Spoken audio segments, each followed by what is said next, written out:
Hey guys, it's Mike, another GoG Guardians highlight video on Salve. We're going to spotlight his abilities today. This is during the summoning event that's going on right now. Inside of the summon station here, you can actually get Gen 1 Guardians, Phoenicia, Tianlong, or Salve. I do have a video out on Phoenicia and Tianlong already, but I did not have one on Salve, and fortunately enough, I pulled one. So you probably saw that video already. If you haven't, I apologize for the spoiler, but I pulled a Salve. So we're going to take a quick peek at his kit and then get this video launched before I head out on vacation, and that way you guys know if you want to pull for him or if he's worthwhile, or if you get him, what to do with him. So I personally have not played with Salve before, so I'm pretty excited. He is an assassin, so keeping him alive is going to be a little bit of a struggle, I'm sure. But he is an Umbrus Agility Redeemer Assassin.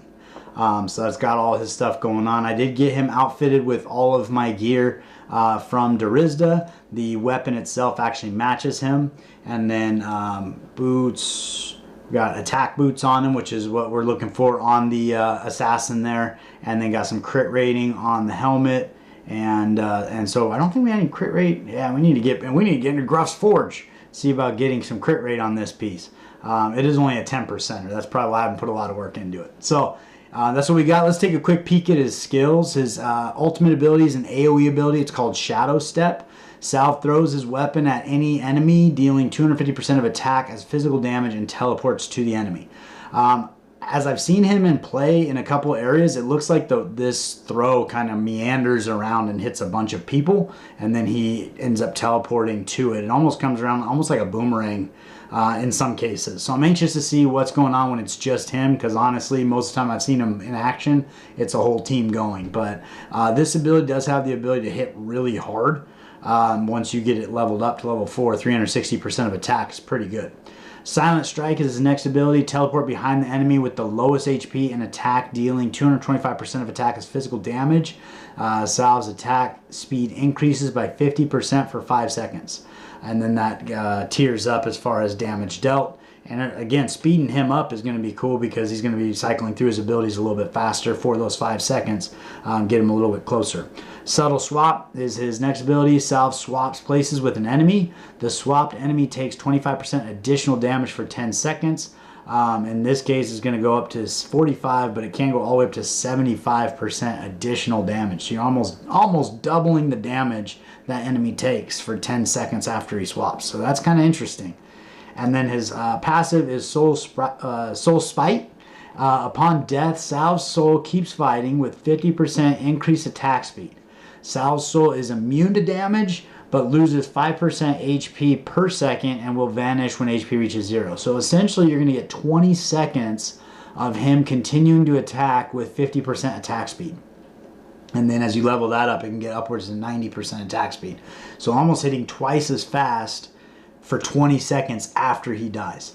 I think this skill right here is going to make him very viable in the arena, specifically immune to damage. So it doesn't matter how hard he's getting hit. So you build him with straight attack, he dies. Doesn't matter how hard he's getting hit after that. For 20 seconds, he's going to be laying down some pretty big hits. So that is, I think, pretty cool. It doesn't really specify. I'm assuming he can still roll through his abilities while his soul is going.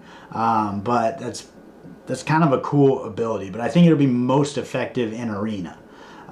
So that's what we got going on. Let's jump out into the Great Forge and see how he does. Alright, so we are on into that first battle. He is an assassin, so he'll be up in the front row. He's also Umbrus, so he'll be neutral affinity here. We're going to take 2 times off, which you can now do before the battle starts, which is kind of nice. And we're going to get going and see how he does. So it's just him by himself. His overall power ranking was 697, so kind of on the higher side of what we've been doing. He's taking some stuns here, so that's unfortunate. They have got him surrounded here. So hopefully he can, I think that's one of his abilities there. He kind of brought the crowd with him, went over into the back row. Taking a lot of stuns though, that's kind of fun. So he finally hit somebody, did almost a one-shot on that character. And now we're getting on to his ultimate ability. So he's throwing his weapon and he basically killed everybody. So that was pretty impactful. So we're on into the second room here. Really getting back to his ultimate ability seems to be effective, because once he throws his sword, it should be coming up shortly here. As soon as we get out of a stun. Taking a lot of stuns. Once he throws his sword, it looks like it's a linear, actually it looks like it just goes around and hits everybody. So it went forward, then back, and then came over and hit the last enemy. But it does quite a bit of damage, and definitely cleared the wave. Alright, we're on into that final room. We've almost got his ultimate ability stacked up here, so we're going to go ahead and get going on this. Once he does throw his sword, he seems to really just clean up the room pretty quickly.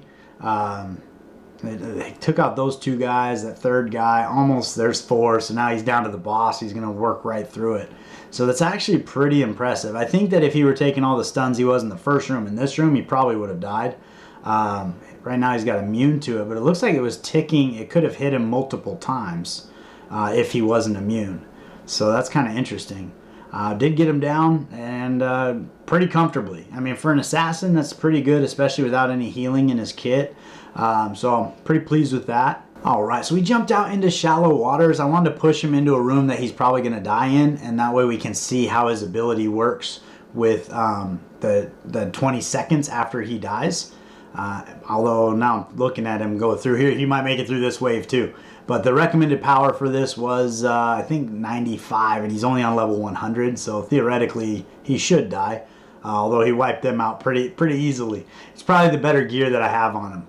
Alright, so we are on into that second room. My goal here is just to get to a point where he dies so we can see him roll through his ability. He may actually beat this room though, but yeah, he got through it. So we'll go on to the next one and see if he probably will die there, and we can see him in action. Alright, so we are on into that final room, and we're looking for Salve to go down here so we can see his 20 seconds of glory. Although he's doing some damage here, so he did just die. So I'm curious if potentially you have to have other people on your team that are still alive. So I'm going to bring in another person on the team, and then we'll do that again. Alright, so we're going to go on into Scale Sanctuary. We're going to be grinding with him. He just is a pretty tanky person that's not doing a lot of damage. So I just kind of more highlight what Salve's doing here. But ultimately we just want Salve to die and then see if he stays alive in his soul form for 20 seconds with Grind being alive. Alright, so we are into that second battle. I think Salve's about ready to go down right now. Grind's doing good, staying alive, healing himself up, which is what we want. And once Salve dies, here's his spirit. Okay, well now he's buried. There he is. He's still going at it. So he's going, and at this point he will not take damage. He just loses 5% per second. So he gets to stay. He is going to be able to do his ultimate ability during that form. But the struggle here is he can't be the last one standing. So if they kill Grind, I think, yeah, he dies. So that's an interesting thing on the arena front, where you'd have to build somebody tanky enough that would stay alive long enough for Salve to stay alive for 20 seconds. But I was thinking, even if you put him in there as a lone warrior, after they killed him for 20 seconds, he could probably kill most of them. He's probably going to roll through both of his abilities, or one or two of his ultimate abilities in that time frame. So, but that is interesting. So that's a cool piece of his kit to kind of know how that works. So he does need someone on the team to still be alive, just like Grind won't resurrect in 9 seconds if nobody's alive to be on the team to resurrect to. But that kind of clears up what's going on with Salve there. Let's jump out into the Token Trove and take a look at the market. Alright, so here we are in the Token Trove. Salve has actually gone up in price. I think last I looked at him, he was around like 95 or so. So he's at $107 currently. He got a little bump going on there. It could be due to the event that's going on right now. Not only for summoning him through calling crystals, but also the Assassin's League. He does seem to do pretty good work in that, as being one of the best assassins in the game. I'm surprised he doesn't have any healing in his kit. I do think that is a little bit of a letdown, but then again, I mean, he seemed to be pretty durable going through those waves. We do have, looks like, about 150, not quite in the game, and now there can be more, because people that summon them through calling crystals, such as mine, I haven't NFT'd him yet, so he's not counted in this number. And then obviously you have some that might be upgraded but not for sale. So quite a few, what do we got? 6 champion salves in the game, and then a few warriors as well. So pretty exciting. If you start getting into, look at this, 15 Enlightened Radiance 10. They want $3,800 for that. It's pretty intense. I think that might be a little high because we got a 15.9 champion version here at $3,600. It seems to be a better deal. But ultimately, I think that he's a great champion. He does a great job on the Assassin's front. I think that the more you use him, the better you'll find how to use him and where he's most effective. But I do really think he's going to do well in Arena. I can't wait till the Arena pops back up so I can try him and see how he does. But I feel like that is probably going to be one of his strong suits. So before we depart here, I want to touch base with you. If you are pulling for Sal, you do have some items in here that you can purchase. This guy here seems to be a really good value. So if you're not free to play and you're going to spend a few dollars, for $20 you're getting 30 calling crystals, which guarantees you a legendary, and you have a 60% chance that it's going to be Salve, Phoenicia, or Tianlong.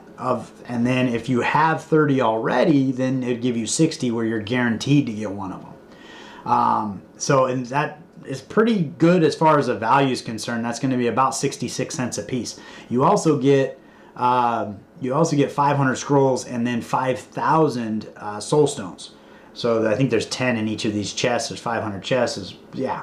But if you were to compare that to other places you can buy calling crystals in the game, you're looking at $5 a piece at best in the market here. So, I mean, it is a substantial value as compared to what they value a calling crystal at. But it does seem appropriately priced, where it's like if you're going to spend a little bit of money on the game, the reality is you have a pretty good chance of getting at least a $100 character by today's market. Now, that being said, the more people that summon them, his price will inevitably go down. The reason I say it's a 60% chance is because you are guaranteed to get a legendary, and then you have an increased chance of getting these 3 legendaries over these 3. So theoretically, your chances it's going to be better than 50-50, and I think it actually, the maths out to 60% if I did that correctly in my head just now. But even still, you got a slightly better than half chance of pulling a $100 character, and I think Tianlong and Phoenicia are both in that price point in today's current market. Full disclosure.